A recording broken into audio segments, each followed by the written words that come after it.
नमस्कार दोस्तों, स्वागत है आप सभी का रोशन सा स्टडी पॉइंट पर। और आज मैं आप लोग करवाने वाली हूँ जो आपके क्लास 12th के हिंदी के आपके मिड टर्म के जो मोस्ट इम्पॉर्टेंट क्वेश्चन आंसर रहने वाले हैं, उसको आज यहाँ पर हम डिस्कस करेंगे।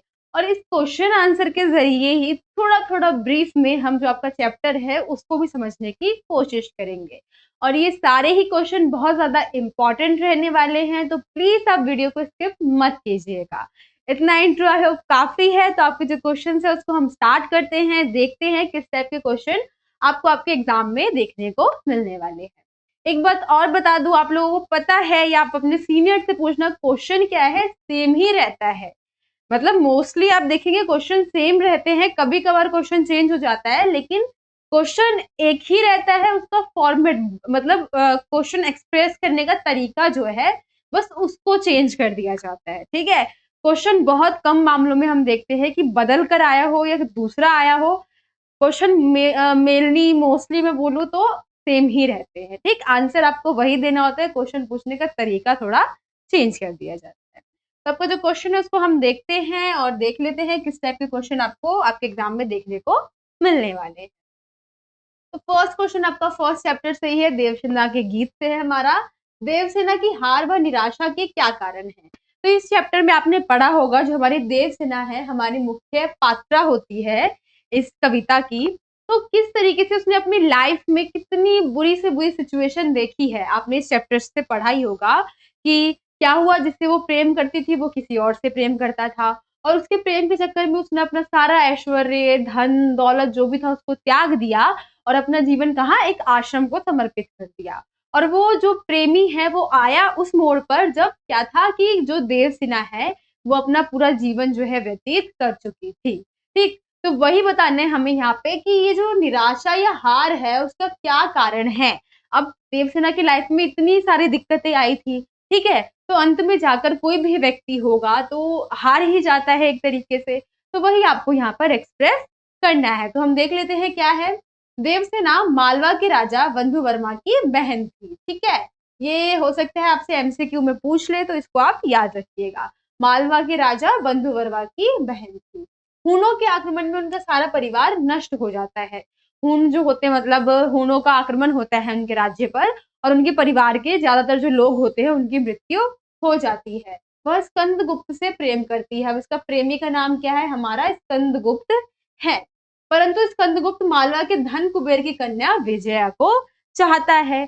अब यही है कि जिससे जो हमारी क्या है देवसेना प्रेम करती है वो किसी और से प्रेम करता है। ठीक है, इसलिए उसे प्रेम में निराशा ही मिलती है। तो उसकी लाइफ ऐसी है, सिचुएशन ऐसी है कि उसको प्रेम में जो है निराशा मिली है। जीवन के अंतिम क्षणों में स्कंदगुप्त उसके प्रणय निवेदन करता है। अब जब वो जीवन के अंतिम चरण में है, मतलब अंतिम अवस्था में है, मतलब ऐसे बोल सकते हैं कि ना वो उस स्टेज में है जहाँ वो उसको एक्सेप्ट कर ले और अपनी लाइफ को एंजॉय करे कि हाँ चलो कोई नहीं, अब जो बात थी वो पास्ट की मैं छोड़ देती हूँ, प्रेजेंट को जीती हूँ, आगे जाके देखा जाएगा। तो वो ऐसे सिचुएशन में नहीं है क्योंकि उसकी आधी से ज्यादा जिंदगी जो है वो खत्म हो चुकी है। ठीक है, तो वह उसे स्वीकार नहीं करती है। जब वो लेकर आता है निवेदन तो हमारी देवसेना उसको मना कर देती है। उसने अपने आप को कमजोर जानते हुए भी मुसीबत और कठिनाइयों का डटकर सामना किया। उसकी लाइफ में बहुत सारी प्रॉब्लम्स आए, लेकिन उसके बाद भी उसने उसको फेस किया। ठीक है, परंतु वो हार गई। इस प्रकार प्रेम में मिली असफलता और जीवन में मिली पीड़ा के कारण देवसेना हार जाती है। यही उसकी निराशा का कारण है। तो देवसेना ने जितनी भी कठिनाइयां उसके जीवन में आई है उससे लड़ने की कोशिश की कि किसी तरीके से वो इन कठिनाइयों से लड़ ले, लेकिन क्या हुआ अंत में, वो हार गई। इसमें वो प्रेम में हार गई। और क्या हुआ, इस वजह से उसको लगता है कि उसने अपना पूरा जीवन जो है इसके पीछे व्यर्थ कर दिया, इसलिए उसको इस बात की निराशा होती है। ठीक है, तो यही हमारे इस क्वेश्चन में था। आई होप आपको ये क्वेश्चन समझ में आ गया होगा। थोड़ा आप इंट्रो दीजिए, एक दो लाइन का इंट्रो दीजिए, उसके बाद आप 4-5 पॉइंट, जितने मार्क्स का आपको लगता है क्वेश्चन है, 3 मार्क्स का आया है तो 5 पॉइंट लिख दीजिए। 4 मार्क्स का अगर आएगा तो आप उसमें 5 से 6 पॉइंट लिख सकते हो। उससे ज्यादा मार्क्स का आएगा, 6 मार्क्स का आएगा तो 7 से 8 पॉइंट लिख दीजिए और उसको 2-2 लाइन में एक्सप्लेन कर दीजिए। आपको उसी में नंबर जो है वो मिल जाएंगे। ठीक है, आपने फर्स्ट लाइन ये लिख दी, देवसेना मालवा के राजा बंधु वर्मा की बहन थी। ठीक है, हुनों के आक्रमण में सेकंड पॉइंट लिख दीजिए, उसके पूरे परिवार की मृत्यु हो गई थी। थर्ड पॉइंट में क्या लिख दीजिए, स्कंदगुप्त से प्रेम करती थी। फोर्थ पॉइंट, इस तरीके से आप पॉइंट्स बनाएंगे तो इसमें बहुत सारे पॉइंट्स आपको देखने को मिल जाएंगे। ठीक है, नेक्स्ट क्वेश्चन आपका हम जो है उसको देख लेते हैं।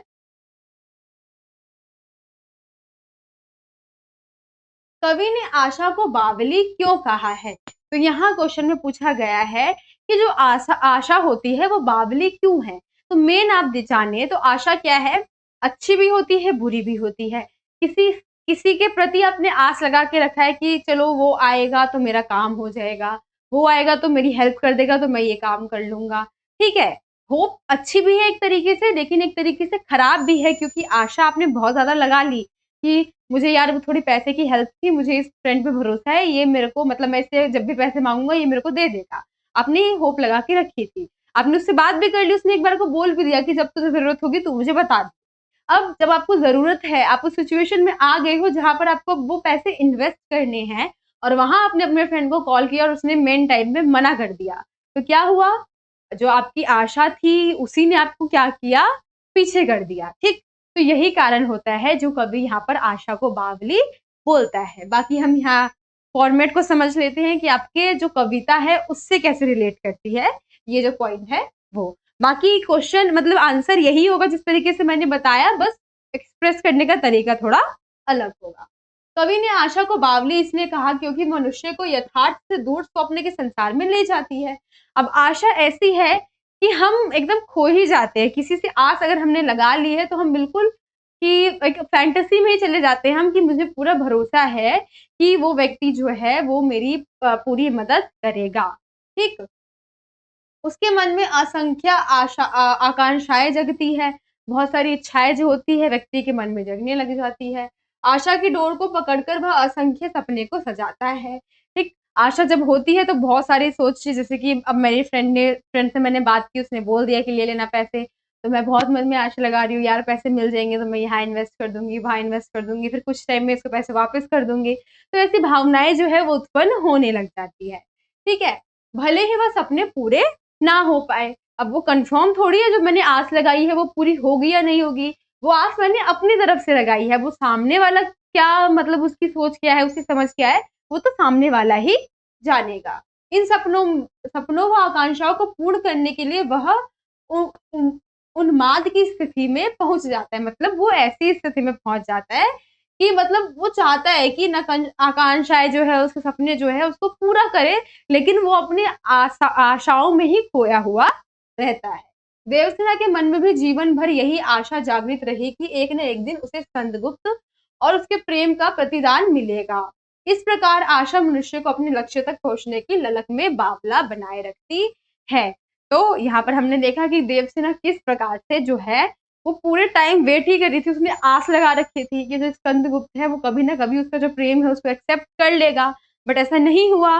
लेकिन एंड तक, जब तक स्कंदगुप्त उसके पास नहीं आ गया अपना प्रणय निवेदन लेकर, तब तक देवसेना के मन में ये आशा थी। लेकिन जब वो लेकर आया उसका जो प्रणय निवेदन था, तो क्या किया देवसेना ने, हिम्मत से उसको इनकार कर दिया। ठीक है, तो आशा जो है लोगों को बावला कर देती है, इसलिए कवि ने आशा को बावली बोला है, क्योंकि देवसेना ने अपना पूरा जीवन बेकार कर दिया स्कंदगुप्त के इंतजार में, उसके आस लगा कर बैठने के वजह से।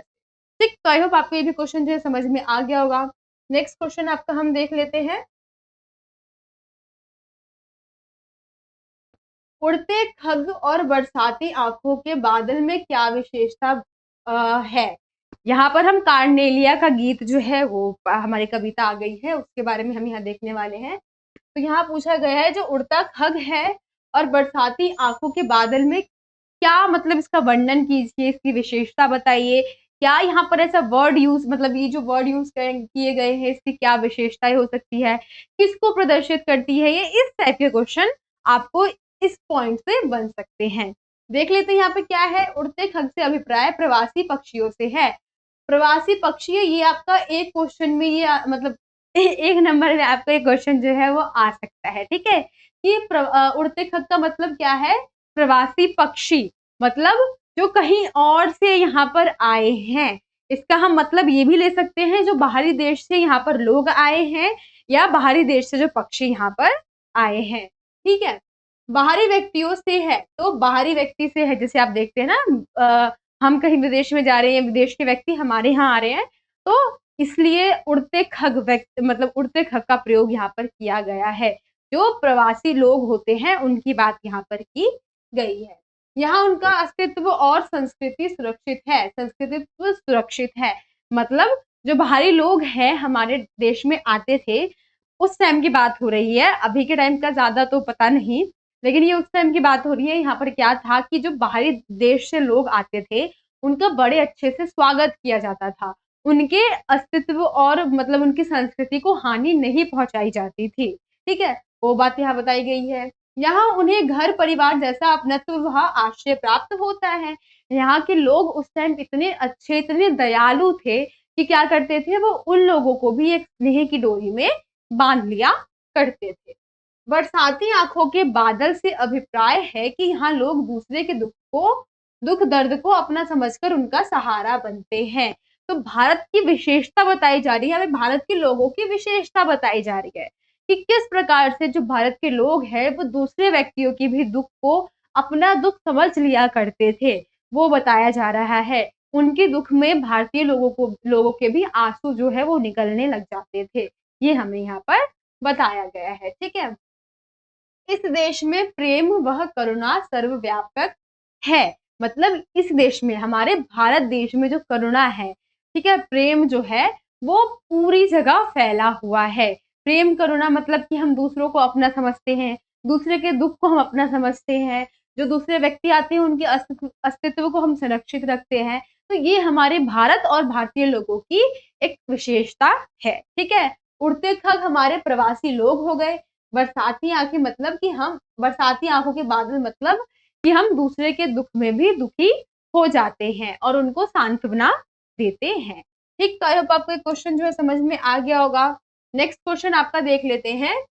आकाश बदलकर बना मही में आकाश और मही शब्द किनकी और संकेत करता है? ये हमारी सरोज स्मृति से लिया गया है। यहाँ पर जो अपनी लाइन है उसके अंदर पढ़ी होगी और ये बहुत बहुत इंपॉर्टेंट क्वेश्चन है क्योंकि ये आता ही एक बार, या तो आपसे मतलब व्याख्या करने के लिए बोलता है या फिर पूरा ये जो लाइन है वो आपको दे दिया जाता है, वो आपसे क्वेश्चन जो है वो करता है। तो आकाश बदलकर बना मही में यहाँ पर हमें आकाश और मही का मतलब जो है वो बताना है। आकाश कवि की स्वर्गीय पत्नी की ओर तथा मही नववधु है, यहाँ पे मही होगा, ठीक है, मही नववधु के वेश में सजी सजी होगा, थोड़ा मिस प्रिंटिंग है यहाँ पे, सजी कवि की पुत्री की ओर संकेत करता है। तो यहाँ क्या है, आकाश जो है वो क्या बता रहा है, तो जो हमारे कवि हैं उनकी जो वाइफ है जिनकी डेथ हो चुकी है उनको इंडिकेट कर रहा है यहाँ पर आकाश, ठीक। और मही हमारा किसको कर रहा है, तो मही का मतलब धरती होता है, अगर आपने सुना हो तो ये जो नववधु के वेश में उसकी बेटी बैठी हुई है उसको दर्शा रहा है, ठीक। कवि की पुत्री विवाह पर अत्यधिक सुंदर लग रही है। कवि को लगता है कि मानो उसकी पत्नी का अलौकिक सौंदर्य आकाश से उतरकर पृथ्वी पर सरोज के रूप में उतर आया हो। पुत्री सरोज को रति जैसा सौंदर्य कवि को उसकी पत्नी की याद दिलाता है।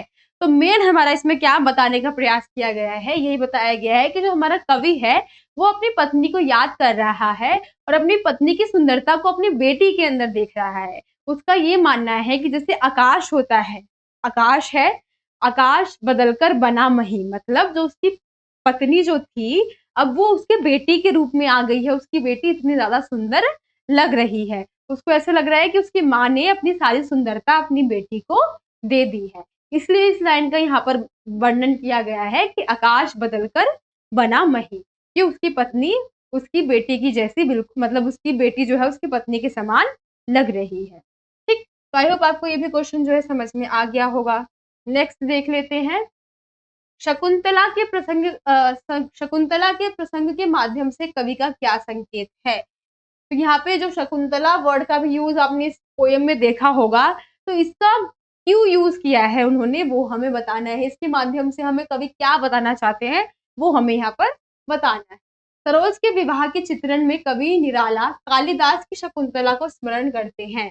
इसमें क्या है, कालिदास की रचना है शकुंतला, उसमें मतलब जो है उसको यहाँ पर बता रहे हैं जिसके वन में उनके पिता कण्व ऋषि ने सारी कलाओं अर्थात जीवन की सारी विधाओं का पाठ पढ़ाया, उसी प्रकार निराला ने अपनी पुत्री को जीवन की सभी शिक्षाएं स्वयं दी।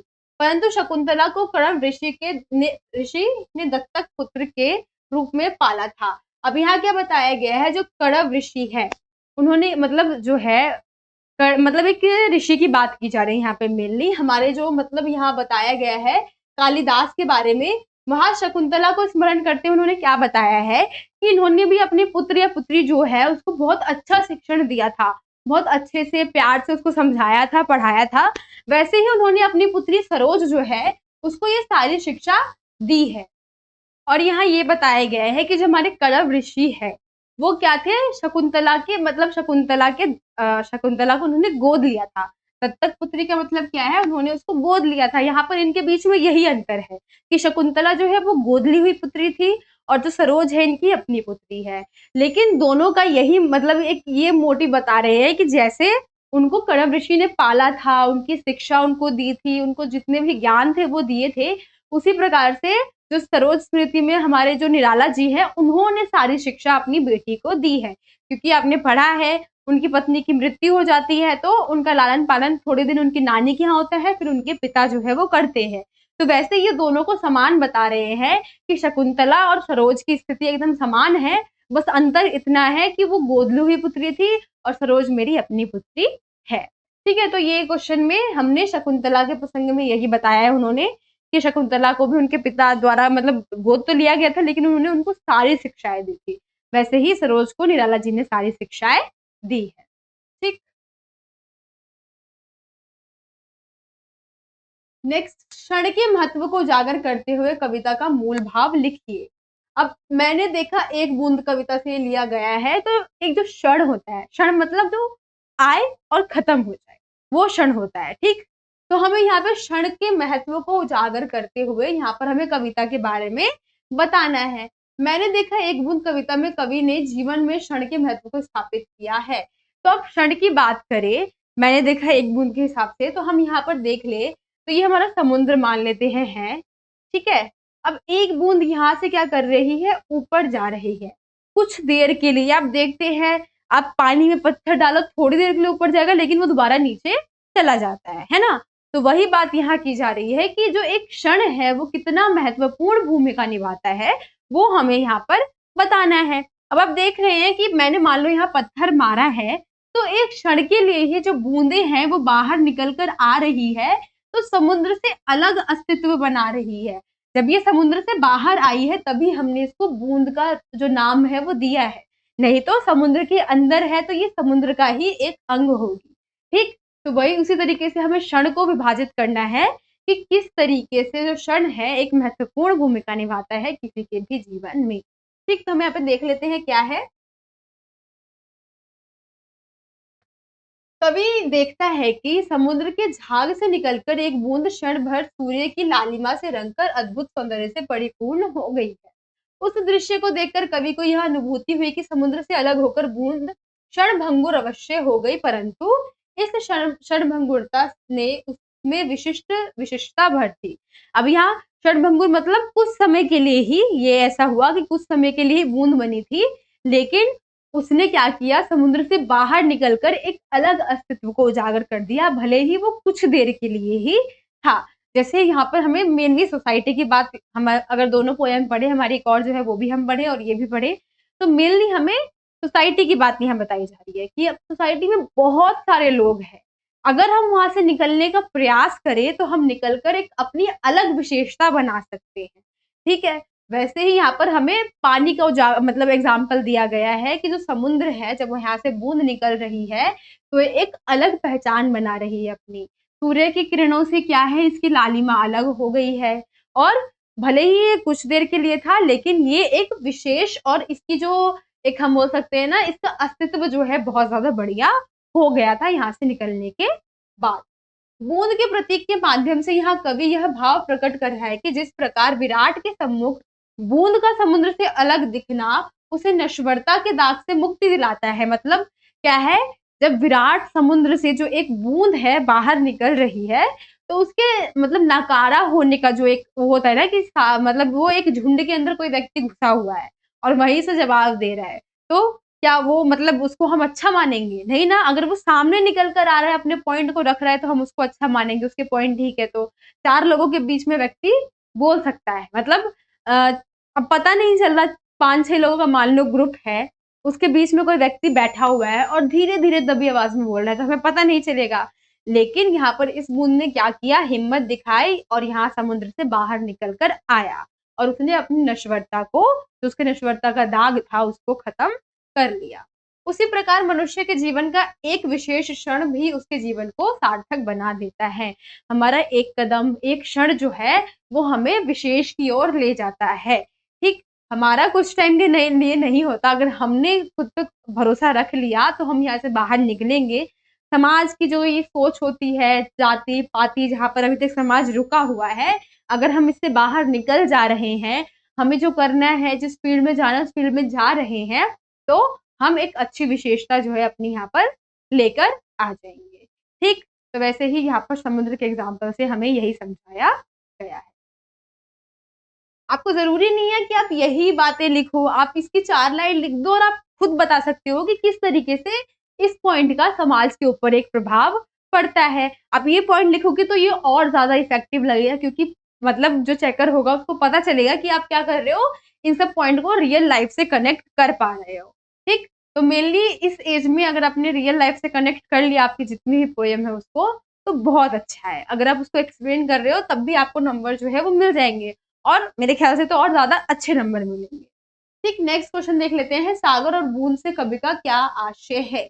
यहाँ पर सागर शब्द और बूंद शब्द से कवि क्या हमें बताना चाहता है, वो हमें बताना है। तो सागर शब्द मतलब विराट। अब सागर है, सागर छोटा तो नहीं होता, इतना बड़ा हम मान लेते हैं कोई सागर है। और जो बूंद है, बूंद से कवि का आशय है मनुष्य।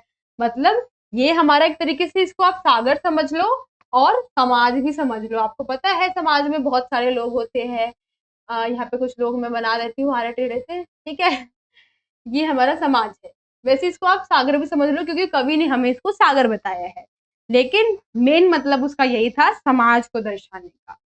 ठीक? यहाँ से एक मनुष्य निकलकर बाहर आता है, जैसे हमारी बूंद बाहर आ गई थी, तो अपनी एक अलग पहचान को विकसित कर लेता है। इसमें कवि समुद्र से अलग प्रतीत होती बूंद के वर्णन के माध्यम से विराट के सम्मुख मानव जीवन के महत्व को स्थापित करता है। जैसे हम भी देखते हैं हमारे बीच में बहुत सारे ऐसे लोग हैं जिन्होंने यहाँ से निकलकर यहाँ का स्थान जो है उसको अर्जित कर लिया है।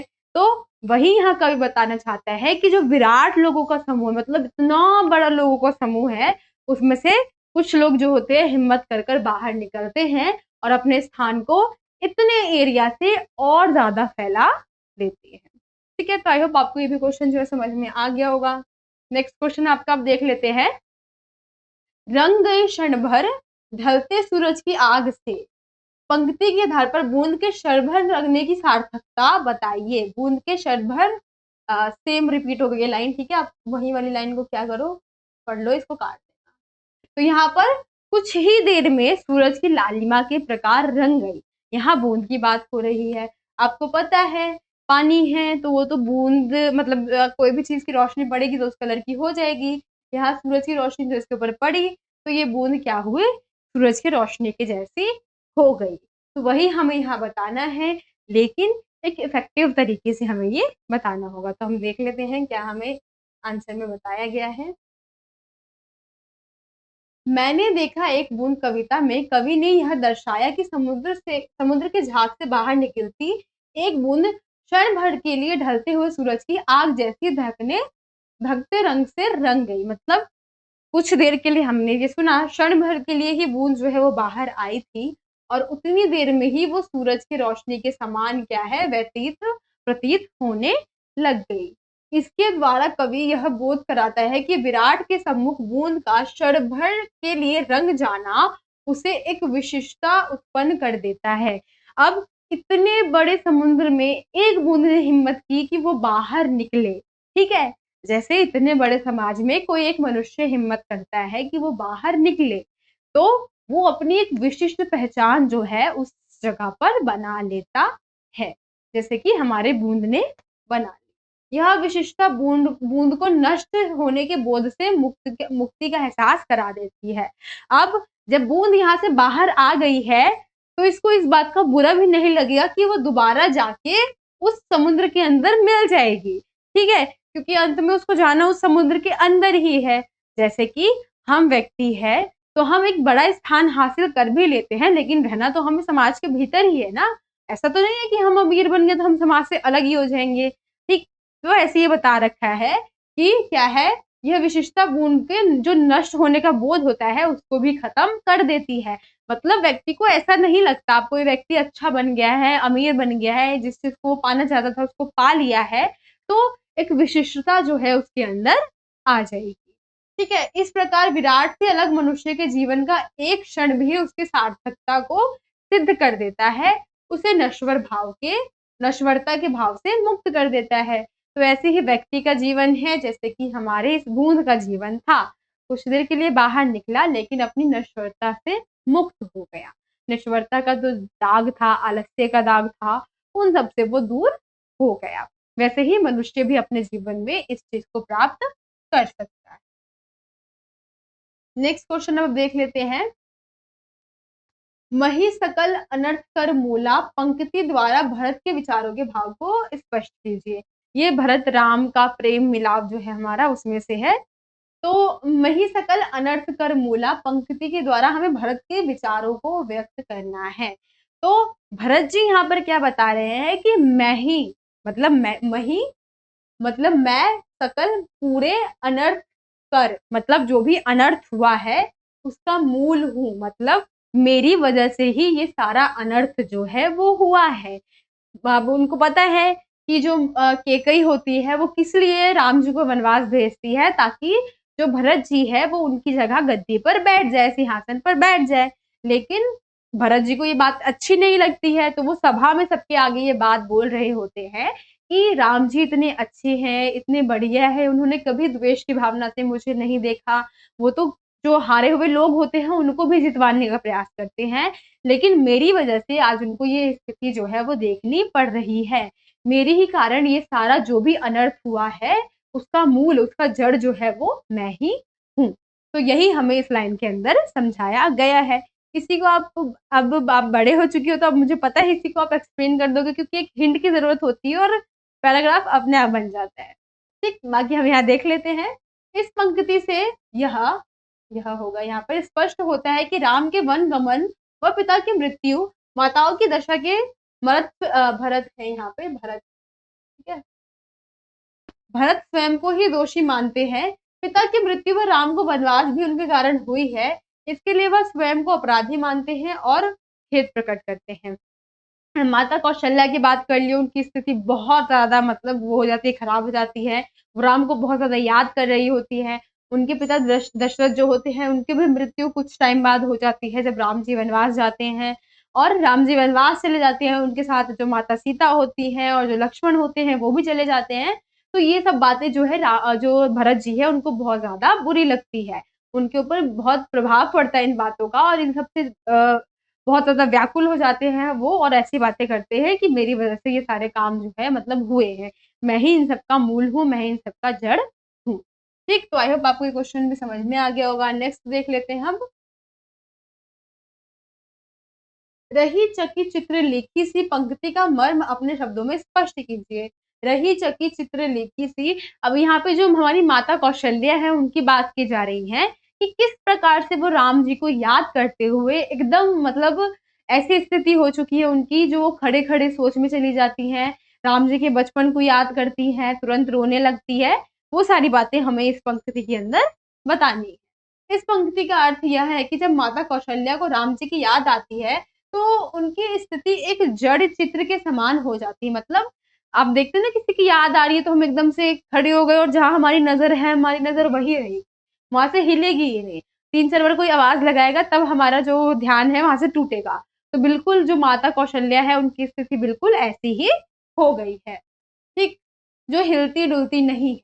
वह राम की वस्तु को देखकर हैरान थी, किंतु जैसे ही कौशल्य का भ्रम टूटता है तो उनकी स्थिति चित्र के समान हो जाती है। जैसे ही उन्हें राम के वन जाने की बात याद आती है, वैसे ही एक चित्र की भांति खड़ी रहती है। माता कौशल्या जो राम जी के बचपन के जूते हैं, धनुष बाण है, उनको लेकर उनको याद करती है। उनको ऐसा लगता है कि राम जी उनके पास ही है, लेकिन ऐसा नहीं होता। जब वो रियलिटी में आती है, जब उनको पता चलता है कि राम जी अब वनवास जा चुके हैं, तो वो फिर से परेशान हो जाती है और बिल्कुल उसी स्थिति में दोबारा आ जाती है, जहाँ पर वो सोच में है, परेशान है। वो चाहती है किसी प्रकार से राम जी जो है उनके पास दोबारा आ जाए। ठीक है? तो आई होप आपको ये भी क्वेश्चन समझ में आ गया होगा। नेक्स्ट देख लेते हैं। गीतावली के पद जननी ने रखती बाण धनुहिया के आधार पर राम के वन गमन के पश्चात माता कौशल्या के मन की स्थिति का वर्णन कीजिए। तो जननी निरक्ति बाण धनुहिया मतलब जो उनकी माता है, जननी मतलब जिसने जन्म दिया हो, निरक्ति मतलब देखना, ठीक है, रखना मतलब देखना, बाण धनुइया मतलब धनुष बाण जो है वो देखती है। जो माता कौशल्या है वो राम जी के जो धनुष बाण है उनको देख रही है, राम जी के बचपन को याद कर रही है, ये हमें यहाँ पर बताना है। राम के वन चले जाने के बाद राजा दशरथ की मृत्यु हो जाती है। ऐसे में माता कौशल्या बहुत ही व्यथित रहने लगती है। जब पति की भी मृत्यु हो जाती है और जो पुत्र है वो भी कहीं और चला जाता है, तो इससे माता कौशल्या के ऊपर बहुत बुरा प्रभाव जो है वो पड़ता है। घर में जहाँ कहीं भी उन्हें राम के बचपन की कोई वस्तु दिखाई देती, तो उन्हें राम की याद सताने लगती। वह राम के बचपन के दिनों के खेलने वाले धनुष बाण को देखकर उठा लेती और बार-बार राम को याद करते हुए उन्हें अपने हृदय और नेत्रों से लगाती। इसी प्रकार से बालक राम के नन्हे-नन्हे पैरों की सुंदर जूतियाँ देखकर भी उनका हृदय उमड़ पड़ता और उन्हें भी वह अपने हृदय और नेत्रों से लगाती। तो क्या कर रही है माता कौशल्या यहाँ पर इतनी व्याकुल हो चुकी है इस स्थिति को देखकर, जहाँ उनके पति की मृत्यु हो गई है और पुत्र जो है वो उनसे दूर जा चुका है। तो जो माता कौशल्या है वो राम जी के जितने भी बचपन के धनुष बाण हैं उनको देखती है, याद करती है किस प्रकार से वो इसका इस्तेमाल किया करते थे और फिर उनको याद करने लग जाती है। वैसे उनके बचपन की जूतियाँ हैं, मोजड़ियाँ हैं, उनको देखती हैं और उनके जो कोमल चरण थे उनको याद करती है और फिर वो मतलब यही सोच में पड़ जाती है कि वो वापस क्यों नहीं आ जाते। ठीक? तो इस क्वेश्चन में हमें यही समझाना था। आई होप आपको ये समझ में आ गया होगा। नेक्स्ट क्वेश्चन अब हम देख लेते हैं। ये हमारा 12 मार्क्स का क्वेश्चन आ चुका है। माघ महीने में विरहणी को क्या-क्या अनुभूतियाँ होती हैं, ये हमें बताना है। माघ महीने में जो विरहिणी होती है हमारी, उसको क्या-क्या दिक्कतें होती हैं, ये हमें यहाँ पर बताना है हमको। तो माघ महीने में हमारी जो विरहिणी थी, उसकी क्या स्थिति थी, वो हमें यहाँ पर बतानी है। माघ महीने की थोड़ी-सी विशेषता बता दीजिए, क्या है? उस टाइम ठंड होती है या जो आस-पास का वातावरण है, तापमान जो है वो कैसा रहता है, वो बता दीजिए। और जो इसमें आंसर है वो हम देख लेते हैं, क्या-क्या हमें बताया गया है। माघ महीने में गृहिणी को क्या-क्या अनुभूति होती है, तो वो क्या चाहती है कि बस उनके जो पति है, उनके प्रिय जो है, वो उनके पास वापस आ जाए। जैसी भी स्थिति उनके आस-पास का वातावरण है, पर्यावरण है, वो उसको क्या कर रही है बिल्कुल अच्छा नहीं लग रहा वो सारी चीज़ें देखकर। तो यहाँ पर वो चाह रही है कि जो उनके पति है, वो जल्द से जल्द इनके पास वापस आ जाए। देख लेते हैं, माघ महीने में बहुत भयंकर सर्दी पड़ने लगती है। प्रियतम के वियोग में विरहिणी नायिका के दिन काटे नहीं कटते हैं। माघ महीने की वर्षा के समान उनकी आँखों से निरंतर विरह के आंसू बहने लगते हैं। वो काफ़ी ज़्यादा जो इस माघ महीने में है, वो रो रही है, आपको पता है। पूरे में वो रो ही रही है वैसे तो, वो याद ही कर रही है अपने पति को, ठीक है? इन आँसुओं से भीगे वस्त्र उनके शरीर को बाण के समान चुभने लगते हैं, यहाँ पे लगते होगा, ठीक है? चुभने लगते हैं। माघ की तेज हवा और ओलों की वर्षा उनके जीवन को और भी होगा, सॉरी थोड़ा यहाँ पे मिस प्रिंटिंग हो गया है, और भी अधिक कष्टप्रद बना देता है, लेकिन प्रियतम के वियोग में उनका जीवन रसहीन हो गया है। तो इसमें तो आपको पता है, बस आप ये याद कर लो, महीने जो है उनकी थोड़ी-थोड़ी आप लाइन याद कर लेना। माघ अलग है, पूस अलग है, और भी इसमें होंगे वो भी अलग-अलग है, जेठ, वैसाख, ये सब कुछ अलग विशेषताएँ होती है इसमें। वो याद कर लो, बाकी सब में आपको पता है ये याद ही कर रही है, रो ही रही है कि इनके प्रियतम जो है वो इनके पास आ जाए, किसी भी तरीके से इनके पास आ जाए, क्योंकि इनकी स्थिति बहुत खराब हो चुकी है। वो बस चाह रही है कि या तो वो उनसे मिल जाए या फिर मैं उनसे मिल जाऊँ, ऐसी इच्छा जो हमारी गृहिणी है या प्रियतमा है अपने प्रियतम के लिए रखती है। ठीक, तो आई होप आप इस क्वेश्चन का आंसर तो दे दोगे, क्योंकि आपको बस जो महीने हैं वो आपको थोड़े याद रखने की जरूरत है। बाकी क्वेश्चन आपको पता है सब में एक ही है, प्रियतमा रो रही है अपने प्रियतम के लिए। ठीक, नेक्स्ट देख लेते हैं, लेखक का रुझान और रुचि साहित्य की ओर कैसे बढ़ती है। अब ये हमारा प्रेम घन की छाया स्मृति से हमारा आ गया है क्वेश्चन कि जो लेखक है हमारे, उनकी स्थिति जो है किस प्रकार से साहित्य की ओर बढ़ रही है। तो इसके बहुत सारे पॉइंट्स है, क्योंकि वो बचपन से ही ऐसे माहौल में रहे थे जहां पर साहित्य का महत्व जो है बहुत ज्यादा था। उनके पिताजी है सबको बिठा के रामचरितमानस और जो अन्य पुस्तकें हैं वो पढ़ाया करते थे। उनके जो मित्र थे वो किसी पुस्तकालय या फिर शायद न्यूज वगैरह का था या पुस्तकालय का था, वहां से उनकी बुक्स आती थी। तो क्या करते थे, जो हमारे राइटर है वो बुक्स को लेकर अकेले में पढ़ा करते थे, और जिस वजह से उनका रुझान जो है काफी ज्यादा साहित्य की ओर बढ़ गया था। यहाँ हम देख लेते हैं क्या क्या है। शुक्ल जी की अभिरुचि हिंदी के नवीन एक आधुनिक साहित्य के प्रति बढ़ गई, क्योंकि उन्होंने पंडित केदारनाथ के पुस्तकालय से पुस्तकें ला लाकर पढ़ना आरंभ किया था। लेखक जैसे जैसे बड़ा होता गया वैसे वैसे ही हिंदी के नूतन साहित्य की और उसका झुकाव बढ़ता गया। उसके घर के जीवन प्रेस की पुस्तकें आती थी, मतलब उनके घर में क्या है, जीवन प्रेस की पुस्तकें आया करती थी। उनके यहाँ पर प्रेस की पुस्तकें बताई गई है। पुस्तकालय से वो अलग बुक पढ़ते थे केदारनाथ के पुस्तकालय से, और इनके घर में जो आती थी वो जीवन प्रेस की पुस्तकें आया करती थी। वो उसको पढ़ते थे, जिन्हें वो बड़े चाव से पढ़ते थे। ऐसे ही उनका रुझान जो है साहित्य की ओर बढ़ता गया।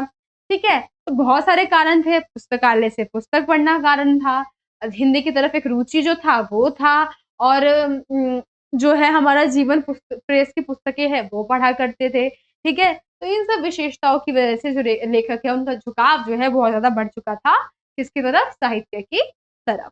ठीक है, आपको क्या करना है, आंसर जो है पैराग्राफ में है, आप इसको पॉइंट्स बना देंगे तो बहुत ज्यादा बढ़िया रहेगा। नेक्स्ट क्वेश्चन देख लेते हैं। प्रस्तुत संस्मरण में लेखक ने चौधरी साहब के व्यक्तित्व के किन किन पहलुओं की विशेषता पहलुओं को उजागर किया है। तो आपको बताना है कि जो हमारे पंक्ति, आपने पूरा चैप्टर जो पढ़ा होगा उसमें हमारे लेखक ने क्या क्या बातें बताई है चौधरी साहब के जीवन के बारे में। आपको पता होगा वो नवाब की तरह थोड़े रहते थे। ठीक है, बात बात पर उनको जो लोगों की आलोचना करना है वो पसंद था, मतलब मजाक करते रहते थे छोटी छोटी बातों पर लेकर। और जो भी तीज त्योहार होता था तो बहुत बड़ा समारोह उनके घर में होता था। तो यही सारी विशेषता इसके अंदर बतानी है। घुंघरेले बाल थे उनके, पहली छवि किस प्रकार से उन्होंने देखी थी, ये सारी बातें आपको बतानी होगी। इसमें देख लेते हैं। चौधरी साहब एक रईस की तरह रहते थे, मतलब रईस मतलब अमीर के जैसे रहा करते थे। उनका व्यक्तित्व आकर्षक तथा बाल कंधों तक थे, उनके बाल घुंघराले और कंधे तक थे, और उनका व्यक्तित्व जो था वो आकर्षक था, मतलब उनसे कोई भी व्यक्ति आसानी से आकर्षित हो जाता था। उनका व्यक्तित्व इस प्रकार से था। वे सभी त्योहारों पर नाच रंग का आयोजन करते थे। तो मतलब रईस की तरह रहते थे तो ऑब्वियस सी बात है, जैसे आपने गोपी बहू में देखा होगा ना, हर छोटी बात पे उनका घर सज जाता था और फेस्टिवल बनता था। वैसे ही यहाँ पर था कि ये हर त्योहार में नाच रंग जो है उसको बनाते थे। ठीक है, उनकी हर एक अदा से रियासत व तबीयतदारी टपकती थी, और वो उनका मतलब ऐसा तरीका था बोलने का, या फिर जो भी उनका पहनावा था, या फिर जो चाल ढाल होती है और बॉडी लैंग्वेज होता है, वो उनका इस प्रकार से था कि वो रियासत के राजा लगते थे। ऐसा उनको देखकर लगता था कि वो बहुत ज्यादा अमीर हैं। ठीक, यह छोटे से छोटे काम के लिए नौकर पर निर्भर रहते थे। आपने एक इसमें पढ़ा भी होगा कि लालटेन कहीं से गिर जाती है तो उसको खुद नहीं उठाते हैं, वो नीचे से नौकर को आवाज लगाती है और एक व्यंग कसते हैं उसके ऊपर। ठीक, तो क्या था कि छोटे छोटे से काम के लिए भी वो नौकरों पर निर्भर रहते थे। नौकरों के साथ संवाद करने का उनका लहजा सुनने लायक होता था। तो काफी फनी वे में उनसे और बहुत कंफ्यूजिंग वे में उनसे बात किया करते थे जो इनके नौकर होते थे। वे नागरी को भाषा मानते थे और उसी में लिखते थे। वो हिंदी में नहीं, नागरी जो भाषा हमारी लिपि है उसको वो मानते थे भाषा, और उसी के अंदर ही उन्होंने सारी जो भी कविताएं या कहानी है उसको लिखा है। ठीक है, तो ये सारी विशेषताएं हमारे इसमें थी, चौधरी साहब में थी, जो हमारे कवि ने लेखक ने लिखी। नेक्स्ट क्वेश्चन अब हम देख लेते हैं। शुक्ल जी की मित्र मंडली को देखकर उर्दू भाषी लोग उन्हें किस नाम से पुकारते थे और क्यों? हमारे जो शुक्ल जी हैं, मतलब हमारे जो राइटर हैं, तो वो उनकी जो मित्र मंडली थी उनको उर्दू भाषी लोग क्या कहकर बुलाते थे और क्या रीजन था उनके इस वजह, मतलब इस नाम का जो भी यूज करते हैं, वैसे निस्संदेह शायद वर्ड जो है उसका यूज करते थे, तो किस वजह से इस वर्ड का यूज करते हैं वो हम यहाँ पर देख लेते हैं। शुक्ल जी की मित्र मंडली को देखकर उर्दू भाषी लोग निसंदेह मंडली के नाम से पुकारने लगते थे, क्योंकि उन्हें लेखक की मंडली की बोली अनोखी लगती थी। अब उर्दू भाषी लोग हैं तो भाई उनके जो लफ्ज होते हैं वो अलग होते हैं, और हिंदी भाषी लोग हैं उनकी बोलियां जो है वो अलग होती है। तो जो उर्दू भाषी लोग हैं उनके द्वारा, जो हमारे शुक्ल जी हैं, इनके द्वारा बोले गए हिंदी के शब्द जो है वो थोड़े अलग लगते थे, इसलिए उन्होंने उनका नाम क्या रख दिया, निसंदेह मंडली रख दिया। और जब शुक्ल जी आपस में बात करते थे तो निसंदेह शब्द जो है उसका इस्तेमाल ज्यादा किया करते थे। अगर आपने ये चैप्टर जो है पढ़ रखा है अपनी बुक में, तो ये लाइन आपने पढ़ी होगी कि वो निसंदेह शब्द का कुछ ज्यादा ही प्रयोग करते थे, इसलिए उन लोगों ने निसंदेह शब्द जो है उनके लिए इस्तेमाल करना चालू कर दिया था। निसंदेह शब्द का प्रयोग बहुत होता था, जबकि वहां रहने वाले वकील, मुख्तार तथा कचहरी के अफसरों की भाषा उर्दू थी, तो वहां पे जितने भी आसपास के लोग रहते थे वो उर्दू में बोला करते थे। मतलब उर्दू के कुछ वर्ड्स होते हैं जो अलग होते हैं हम लोगों से, इसलिए लेखक मंडली का नाम उन्होंने निसंदेह मंडली रख दिया था। ठीक है, तो यही कारण था लेखक की मंडली का नाम निसंदेह मंडली रखने का। और ये आपसे 1 नंबर में पूछ सकते हैं और ज्यादा मार्क्स में भी पूछ सकते हैं, तो क्वेश्चन को आप याद रखिएगा। बालक द्वारा इनाम में लड्डू मांगने पर लेखक ने सुख की सांस क्यों ली? अब बालक बच गया से हमें ये जो क्वेश्चन है वो लिया गया है, तो किस प्रकार से बालक ने लड्डू मांगा? आपने अगर चैप्टर पढ़ा है तो आपको पता है कि जो छोटा सा बालक है वो इस प्रकार के प्रश्नों का उत्तर दे रहा है जो शायद बड़े बच्चे भी नहीं दे सकते। तो लेखक को उस बच्चे की स्थिति इतनी बुरी लग रही है कि वो सामने खड़ा है, उसका फेस एकदम पीला हो गया है, गर्दन झुकी हुई है, और मानो कि लोग उसको जबरदस्ती जो है वो आंसर रटवा रहे हैं और लोगों के सामने बुलवा रहे हैं। तो जब उसने सारे क्वेश्चन के आंसर ठीक दिया तो उससे पूछा गया कि उसको लड्डू चाहिए या पुस्तक चाहिए, ऐसा कुछ क्वेश्चन था। तो उसने क्या बोला कि उसको लड्डू चाहिए। इसीलिए लेखक को ऐसा लगा कि जिस स्थिति में बालक है उसने लड्डू मांग लिया, तो क्या किया, उसने अपने बचपन को बचा लिया है। ठीक, बाकी हम यहाँ पर देख लेते हैं क्या है। बालक के पिता व उनके शिक्षकों ने बालक की स्वाभाविक प्रवृत्तियों का गला घोटने में कोई कसर नहीं छोड़ी, जिसकी अभी खेलने खाने की उम्र छोड़ी, लेखक बैठा बैठा उस बालक के प्रश्नों को सुन रहा था। अब क्या है, लेखक ने देखा कि बालक की स्थिति ऐसी थी कि उसको पता चल गया कि जो उसके पिता है, उसके परिजन है, विद्यालय के लोग हैं, उन्होंने उसकी स्थिति को बहुत ज्यादा खराब रख रखा है। जिस बच्चे को इस एज में खेलना चाहिए, उस बालक से प्रश्न जो है इतने बड़े बड़े पूछे जा रहे हैं कि क्या, सॉरी, सोच रहा था कि क्या किसी बालक को जिसकी अभी खेलने खाने की उम्र हो, उस पर शिक्षा का इस प्रकार दबाव उचित है? तो यहाँ जो क्वेश्चन प्रश्न है वो अपने मर्जी से, जो मतलब अपने ही मन में जो हमारे लेखक है वो सोचते हैं कि जिस एज में बच्चे को खेलना चाहिए, जिस एज में उसको ये नहीं पता कि फ्यूचर में उसको जाकर क्या करना है, उस एज में जबरदस्ती ये लोग उससे इतने बड़े बड़े क्वेश्चन जो है वो रटवा रहे हैं।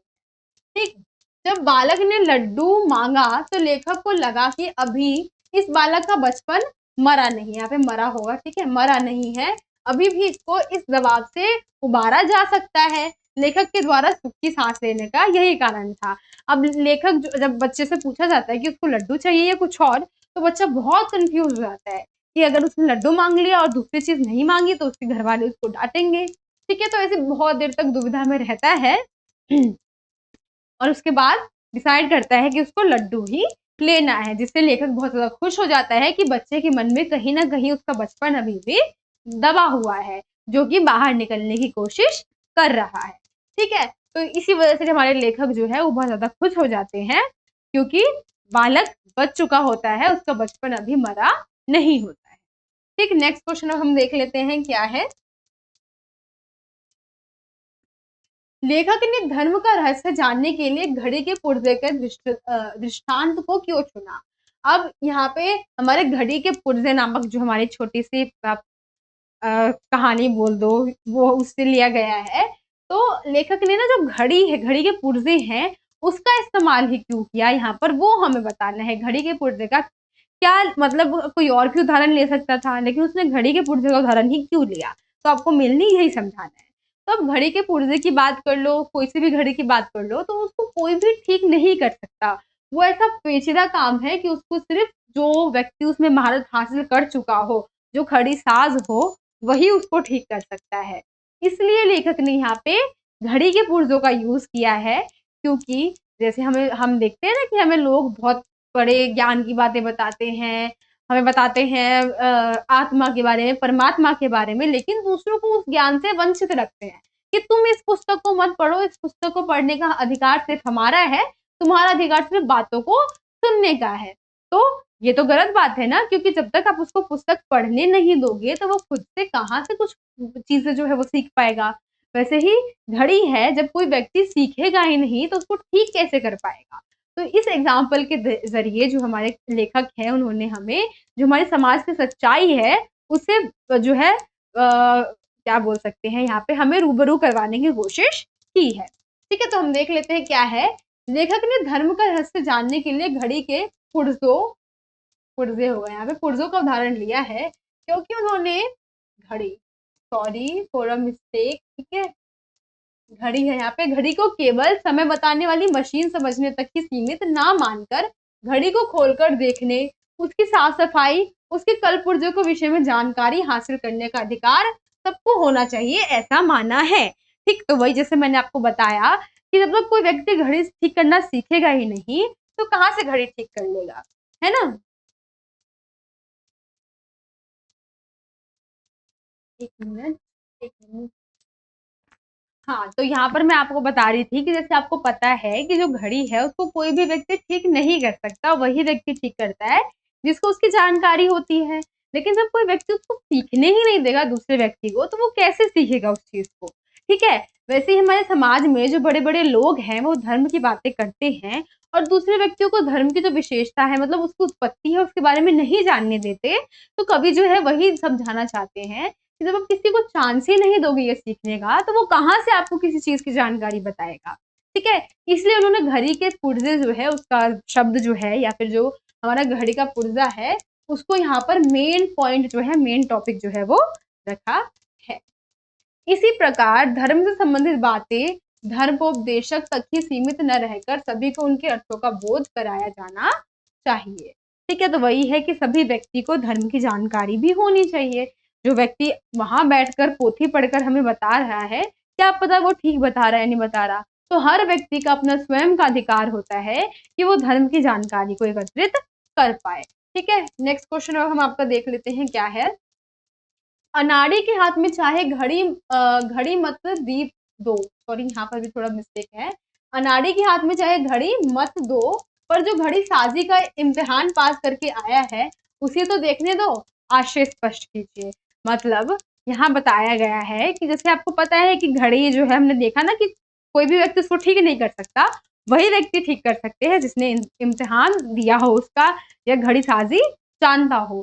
वैसे ये धर्म की बात है कि कुछ लोग अंधविश्वास करते हैं कि जो बड़े लोग हैं उन्होंने बोल दिया तो हम मान लेंगे, लेकिन कुछ व्यक्ति ऐसे भी होते हैं जो चाहते हैं कि प्रश्न पूछते हैं कि ऐसा क्यों है, किस लिए है, मैं खुद इस बात को समझना चाहता हूँ। तो कम से कम उन व्यक्तियों को तो धर्म की जानकारी होनी चाहिए, अगर वो खुद से सीखना चाहते हैं। तो जो व्यक्ति नहीं मान रहे, अंधविश्वास कर रहे हैं, उनको हटा दो, लेकिन कुछ व्यक्ति जो चाहते हैं उनको इसकी जानकारी हो, तो कम से कम उसे तो जानकारी एकत्रित करने दो। लेकिन ऐसा नहीं होता है।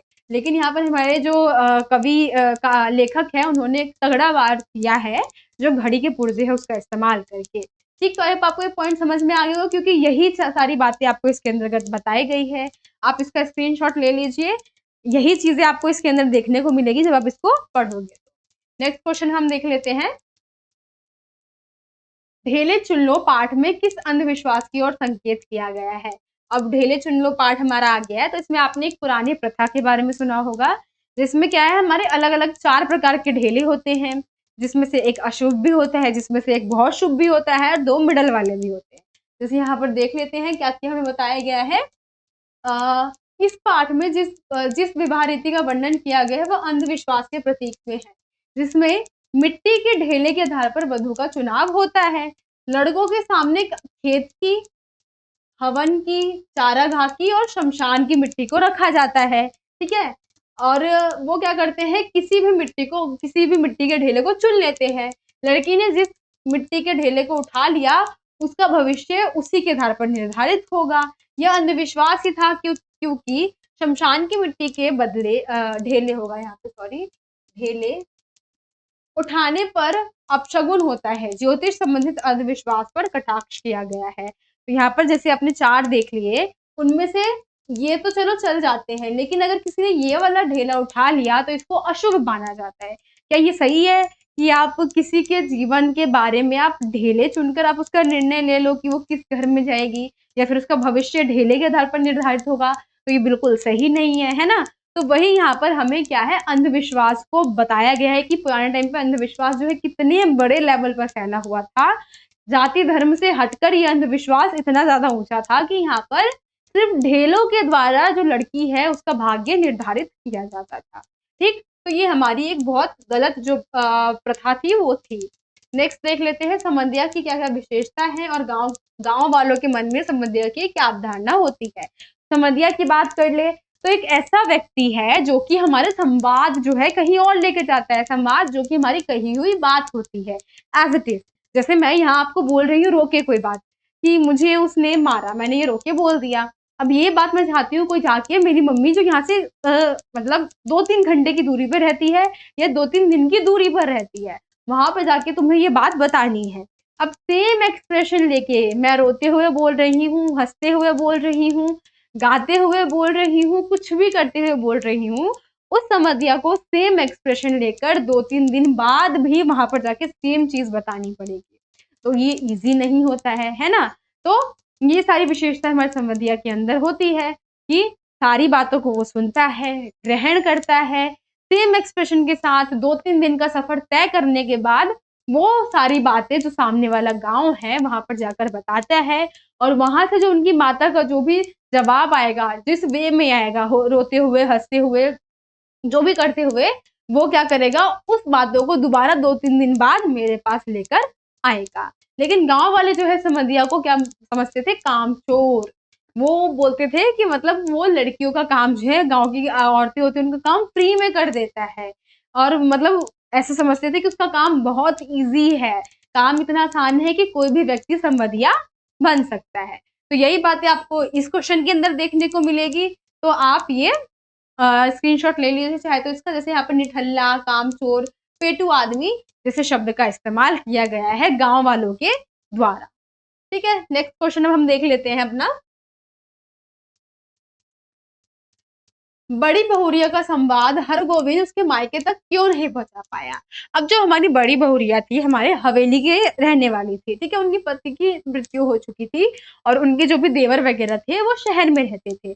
लेकिन किसी भी चीज जैसे आम की कटाई हो गई, किसी फसल की कटाई हो गई, तो उस वक्त वो वहां पर आ जाया करते थे और अपना हिस्सा लेकर चले जाया करते थे। तो जो बड़ी बहुरिया है उसकी स्थिति बहुत ज्यादा खराब हो चुकी थी। अब वो ठीक से खाना वाना जो है वो भी उसको नसीब नहीं हो रहा था। तो जिससे कि वो चाहती थी कि जो उनकी माँ है वो उनको उनके पास बुला ले और वो अपने गांव में चली जाए। तो ये बात वो हरगोविंद को बताती है जो वहां जाता है, लेकिन उन बातों को नहीं बोल पाता क्योंकि वो बड़ी बहुरिया को अपने गांव का सम्मान मानता है कि बड़ी बहुरिया के मतलब उनकी होने की वजह से ही जो बड़ी हवेली है वहां पर रौनक है और वो हमारे गांव की माँ है, वो हम सबकी माँ है। इस वजह से वो क्या है, वो अपनी संवाद को उसकी माता के सामने नहीं रख पाता है। वो झूठ बोल देता है कि बड़ी बहुरिया बहुत खुश है और वो प्लान बना रही है कि कुछ टाइम बाद वो आपसे मिलने के लिए आएगी। ठीक है, तो ये सारी बातें जो है हरगोविंद बोल देता है और अंत में उसको इस बात का पछतावा भी होता है कि उसने वहां पर जाके झूठ बोल दिया। लेकिन जब वो वहां पर जाता है, जो बड़ी बहुरिया होती है उसके पास जाता है, उसके पैरों में गिर जाता है और उससे माफी मांगता है कि मैंने जो बात है वो झूठ बोल दी। तो अंत में बड़ी बहुरिया भी बोलती है कि मुझे जो है ये बातें जो है वो गलत थी, मुझे अपनी जो घर की बात है वो बाहर नहीं लेकर जानी चाहिए थी। इसलिए उसने ये बात नहीं बोली क्योंकि वो चाहता था कि बड़ी बहुरिया उसी गांव में रहे, वो वहां की रौनक है। वो चाहते थे अगर बड़ी बहुरिया वहां से चली गई तो इस गांव की शान जो है यहाँ से चली जाएगी। इस वजह से जो हरगोविंद है वो उसकी माँ तक ये जो संदेश है बड़ी बहुरिया का वो नहीं पहुंचा पाता है। ठीक, तो अब आपको ये भी क्वेश्चन जो है समझ में आ गया होगा, आप इसका स्क्रीनशॉट ले लीजिए। नेक्स्ट क्वेश्चन हम देख लेते हैं। रोगी बालक के प्रति गांधी जी का व्यवहार उनके व्यक्तित्व की किस खूबी को दर्शाता है? तो गांधी जी एक बच्चे को देखते हैं जिसके पेट में बहुत दर्द हो रहा होता है। ठीक है, यहाँ बताया गया है उसके पेट में बहुत असहनीय दर्द हो रहा होता है। कुछ लोग आते हैं, ठीक, लेकिन उसकी से मतलब वो चाहते हैं कि वो आए, मतलब किसी से इलाज करवा ले, लेकिन नहीं, वो क्या करता है, वो सिर्फ बापू से ही इलाज करवाना चाहता है। यहाँ पे बापू होगा, ठीक है, ये चापू गलती से हो गया है, सॉरी, यहाँ पे बापू है, ठीक है, वो ना सिर्फ बापू को ही बुलाना चाहता था, मतलब वो सिर्फ गांधी जी से ही अपना इलाज करवाना चाहता था। तो गांधी जी आए, बड़े प्यार से उसको सहलाया, उसको थोड़ी सी दवाई दी और फिर वो ठीक हो गया तुरंत ही। ऐसा नहीं है कि मतलब उनको ऐसा हो कि मैं बड़ा महान व्यक्ति हूँ, मैं ऐसे कैसे किसी छोटे बच्चे के पास जा सकता हूँ, उसको दवाई दे सकता हूँ, मेरे पास इतना टाइम नहीं है, ऐसा नेचर नहीं था गांधी जी का। उसने बुलाया तो वो उस बच्चे के पास बड़े प्यार से आए, उसके पास बैठे, उसको देखा, उसके पेट को जाना कि क्या समस्या उसको उत्पन्न हुई है, उसके बाद उसका इलाज किया और बड़े प्यार से उससे बात की और उसको अलविदा कह दिया। ठीक है, तो विशेषता यही पता चली ना कि उनका नेचर कितना अच्छा था, वो सभी से प्यार से बात करते थे, सभी से स्नेहपूर्वक रहते थे, सभी की मदद करने में विशेषता रखते थे, गाँव मतलब आम लोगों से जुड़े हुए थे। तो ये 4-5 विशेषता आप लिख सकते हो गांधी जी के लिए। तो यही क्वेश्चन में हमें बताया गया है, आप इसका स्क्रीनशॉट ले लीजिए। अब हम नेक्स्ट क्वेश्चन आपका देख लेते हैं। नेक्स्ट, कश्मीर के लोगों ने नेहरू जी का स्वागत किस प्रकार से किया? तो शेख अब्दुल्ला के नेतृत्व में झेलम नदी पर शहर के एक सिरे से दूसरे सिरे तक 7वें पुल की अमीरा कदल तक गांव में उनकी शोभा यात्रा देखने को मिली, जब नदी के दोनों ओर हजारों हजारों कश्मीरी निवासी अदम्य उत्साह के साथ उनका स्वागत कर रहे थे।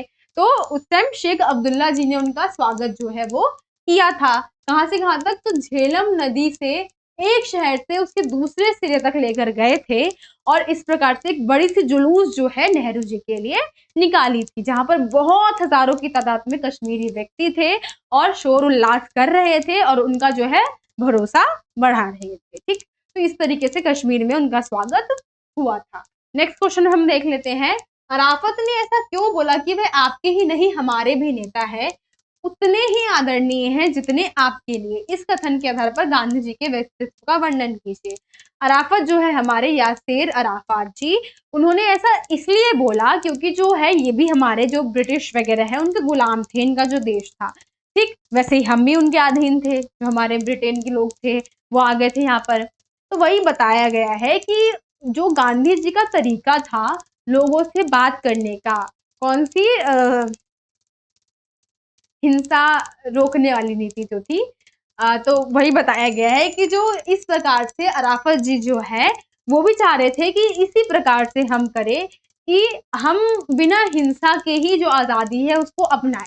और गांधी जी का एक ऐसा मतलब जो भी तरीका था उनका, वो उनको काफी अच्छा लगता था। किसको? यासीर अराफात को। तो इस कथन से पता चलता है कि गांधी जी केवल भारत के नेता नहीं बल्कि हर उस व्यक्ति के नेता थे, हर देश के नेता थे जो अपनी आजादी के लिए संघर्ष कर रहे थे। गांधी जी को सहानुभूति फिलिस्तीन के प्रति थी। वह फिलिस्तीन फिलिस्तीन की समस्या को सुलझाना चाहते थे। वे वसुदेव कुटुंबकम की भावना रखते थे। वसुदेव कुटुंबकम क्या? हमें सबको साथ में लेकर चलना चाहिए। यहाँ पर मैं नहीं हम की भावना होती है, ठीक है, उसको हम वासुदेव कुटुंबकम बोलते हैं। अपने व्यापक दृष्टिकोण के कारण उन्हें समस्त विश्व में लोकप्रियता थी। तो ये जो मैं से हम की भावना थी, ये गांधी जी को विशेष रूप प्रदान करती थी। और गांधी जी फिलिस्तीन के प्रति भी अपने मतलब अच्छी भावना रखते थे, इसलिए फिलिस्तीन के लोग उनको अपना नेता मानते थे। ठीक है, नेक्स्ट क्वेश्चन हम देख लेते हैं क्या है। लेखक ने किन आधारों पर अपनी माँ की तुलना बतख से की है? हमारे जो लेखक है ये हमारा वो आ गया है बिस्पोहर की माटी चैप्टर। ठीक है, आपके अंतराल बुक का जो सेकंड चैप्टर है वो आ गया है। अब हम देख लेते हैं क्या है कि लेखक ने किस प्रकार से जो बतख माँ है उसकी तुलना की है अपनी माँ से। तो बतख माँ की बहुत सारी विशेषताएं होती हैं, वैसे जैसे हमारी माँ की विशेषताएं होती है। तो हम देख लेते हैं क्या क्या है। लेखक ने बतख माँ और मानव शिशु की माँ की तुलना करते हुए कई पक्ष को सामने रखा है, जैसे खतरों से बचाव, जिस प्रकार बतख अपने पंखों को फैलाकर अंडों को दुनिया की नजर से बचाकर रखती है, उसी प्रकार मानव माँ अपने बच्चों की ढाल, यहाँ पर ढाल होगा, ठीक है, ढाल बनकर उन्हें दुनिया के खतरों से बचाती है। तो अब देखते हैं, किसी भी पक्षी को आप देख ले तो वो किस प्रकार से अपने बच्चों को सुरक्षित रखते हैं, तो वो बच्चों को कवर करके रखते हैं, चाहे वो अपने पंजों से हो या फिर अपने पंख से हो, तो किसी न किसी तरीके से उन अंडों को कवर करके रखते हैं। जैसे कि हमारी मानव माताएं होती है, वो हम बच्चों की क्या करती है, हमारी हमेशा ढाल बनी हुई रहती है, हमारे सही में हमेशा हमारा साथ देती है। सतर्कता और कोमलता से देख रेख, जैसे बतख माँ अपनी पैनी चोंच से सतर्कता बरतते हुए कोमलता से अंडों को अपने पंखों के अंदर छुपाती है। अब क्या है, चोंच, जैसे कि आप देखते हैं कोई भी कीड़ा या कोई भी जानवर आ रहा है उस पर हमला करने के लिए, तो बतख जो है अपनी चोंच से उन अंडों का बचाव करती है और बड़े प्यार से उनको अपने पंखों से क्या करती है, सहलाती है। उसी प्रकार हमारी मानव माँ भी अपने बच्चों को डांटती मारती जरूर है, लेकिन उसका ध्यान भी रखती है कि शिशु को चोट न पहुंचे। हमारी माओ के अंदर ये खूबियां होती है कि 2 चाटा मारने के बाद हमें पूछती है, क्यों शैतानी करते हो, चोट ज्यादा तो नहीं लगी है, ठीक है। तो वही यहाँ पर है कि माता मारती है लेकिन बाद में पूछती भी है, चोट तो नहीं लगी, ऐसी कोई बात, ठीक है। आने वाले खतरे को भापना, बतख माँ की निगाहें सदैव कौवे की ताक पर रहती है। मानव माँ भी अपने बच्चे के आने वाले संभावित खतरे को भाप लेती है। तो बतख माँ है, जिस प्रकार उसको पता चल जाता है कि जो कौवा है कहीं से आकर उसके अंडे को चुरा लेगा, वैसे ही मानव माताएं होती है, अपने बच्चे के भविष्य के आने वाले जितने भी खतरे होते हैं वो उनको पहले ही भाप लेती है। तो ये सारे कारण थे जिसकी वजह से जो लेखक है वो बतख और मानवीय माँ की तुलना करते हैं, ठीक है। नेक्स्ट क्वेश्चन हम देख लेते हैं, क्या है हमारा, लेखक की प्रकृति, नारी और सौंदर्य संबंधित मान्यताओं का वर्णन कीजिए। ये भी हमारा उसी चैप्टर से है। तो लेखक ने किस प्रकार से नारी और सौंदर्य की मान्यताओं को समान बताया है, वो हमें यहाँ पर बताना है। तो देख लेते हैं क्या क्या है। लेखक के लिए प्रकृति, लेखक का प्रकृति से गहरा लगाव था, ठीक है, लेखक का प्रकृति से बहुत ज्यादा गहरा लगाव था। प्रकृति के कई दृश्य अनुपम एवं हृदयग्राही लगते थे। मतलब प्रकृति को आप देखो, आप गांव में जाते हो, कितनी शांति, कितना सुकून, हरा भरा जो नेचर है वो मिलता है, बहुत अच्छा लगता है। वैसे ही हमारे जो लेखक है उनको ये सारी बातें जो है बहुत ज्यादा अच्छी लगती थी। प्रकृति उनके लिए सौंदर्य का पर्याय थी। मतलब प्रकृति का ही अर्थ, जैसे आप पर्यायवाची शब्द देखते हैं ना, तो उनका क्या था, सौंदर्य का एक पर्यायवाची शब्द ही हमारा क्या है, प्रकृति है, ठीक है। उनका ऐसा मानना था कि प्रकृति इतनी सुंदर और इतनी अद्भुत है कि हम सौंदर्य का दूसरा रूप हम प्रकृति को रख सकते हैं।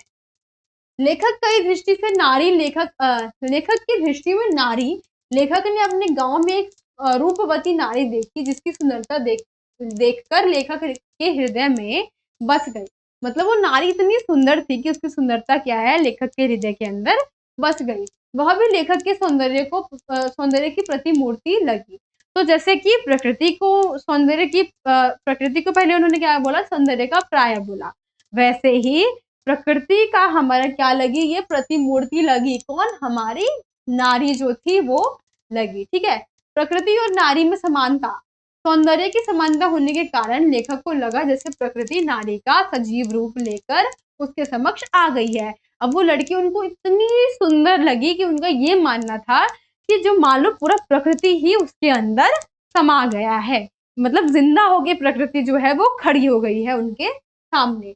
प्रकृति के समस्त दृश्यों में जूही की लता, चांदनी की छटा, फूलों की खुशबू आदि में उसे नारी के सौंदर्य का अभाव होता था।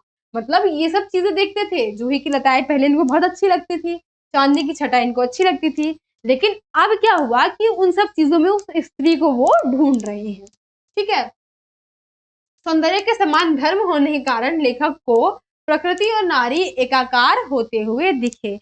तो इतनी सारी खूबियां जब उन्होंने बता दी तो उनको ऐसा लगा कि मान लो जो प्रकृति है उसने ही नारी का रूप ले लिया है, ठीक है। तो आई होप आपको ये पॉइंट जो है समझ में आ गया होगा। नेक्स्ट क्वेश्चन देख लेते हैं, क्या है, भैरव ने सूरदास की झोपड़ी क्यों जलाई। तो अगर आपने चैप्टर पढ़ा है तो आपको पता होगा कि वो सूरदास से मतलब थोड़ा जलता था, क्योंकि उसकी वाइफ जो है वो सूरदास को भाई मानती थी, और भैरव की बहुत ज्यादा पिटाई के बाद, उसके तानाशाही के बाद जो उसकी बीवी है वो भागकर सूरदास के यहाँ पर आकर छुप जाती है। ठीक है, इस जलन से क्या करता है जो भैरव होता है वो सूरदास की झोपड़ी को जला देता है। तो यही है, सुभागी जो है हमारी भैरव की वाइफ है, ये क्या करती है, सूरदास के यहाँ शरण ले लेती है, जिस वजह से जो भैरव है इस बात से क्रोधित होता है और सूरदास की झोपड़ी को जला देता है। बहुत ज्यादा ईर्ष्या की भावना होती है, सुभागी द्वारा बार बार पति के मारे जाने से वो यहाँ पर आ जाती है। ठीक, तो यही सारी बातें हमें इसमें बताई गई है। आप इसका स्क्रीनशॉट ले लीजिए। आपको 4-5 लाइन, अगर 4-5 पॉइंट आप याद कर लो और उसकी 4-5 लाइन बना दो तो बहुत अच्छा आंसर आप बना सकते हो। नेक्स्ट क्वेश्चन हम देख लेते हैं।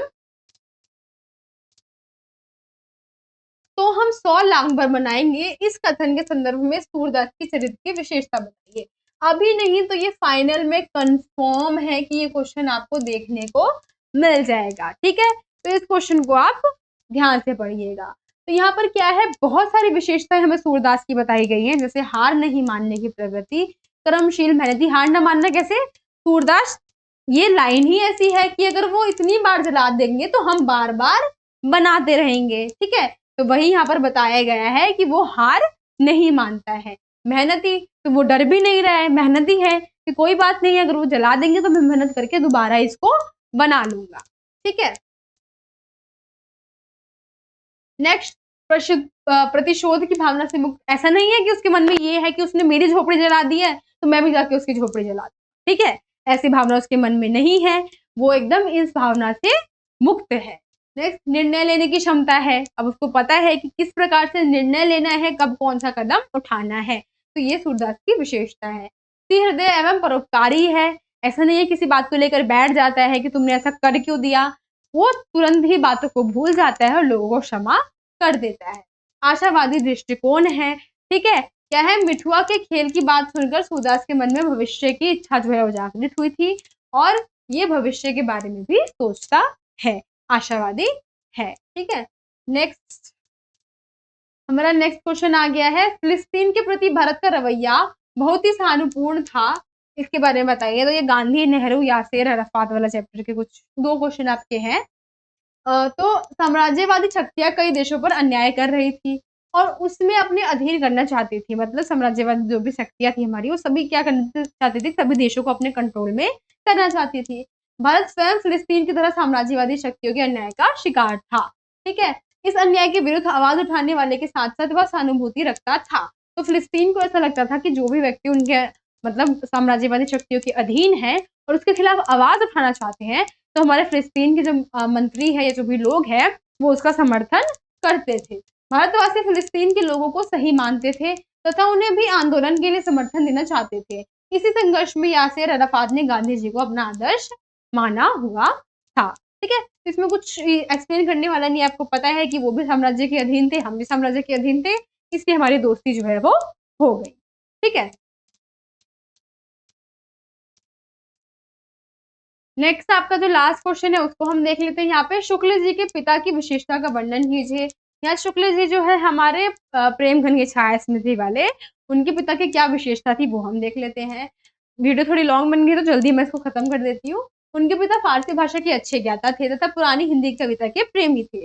वह प्राय रात्रि में घर के सभी सदस्यों को एकत्रित करके रामचरितमानस का पाठ जो है वो किया करते थे। भारतेंदु हरिश्चंद्र के नाटक उन्हें बहुत ज्यादा प्रिय थे। बचपन के कारण शुक्ल जी सत्य हरिश्चंद्र तथा नाटक के राजा हरिश्चंद्र तथा भारतेंदु हरिश्चंद्र में अंतर स्पष्ट नहीं कर पाते थे। तो हमारे लेखक जो है हरिश्चंद्र जो भारतेंदु हरिश्चंद्र है उसमें हमेशा कंफ्यूज रहते थे। ठीक है, तो अब आपको सारे क्वेश्चन समझ में आ गए होंगे। सारे ही question most most most important है। अगर आपको सारे क्वेश्चन अच्छे लगे हो तो प्लीज कमेंट करके बताइएगा, और कहीं कोई कमी लगी हो तब भी आप कमेंट करके बता सकते हैं। मिलते हैं आपसे अगले वीडियो में, जब तक के लिए थैंक यू।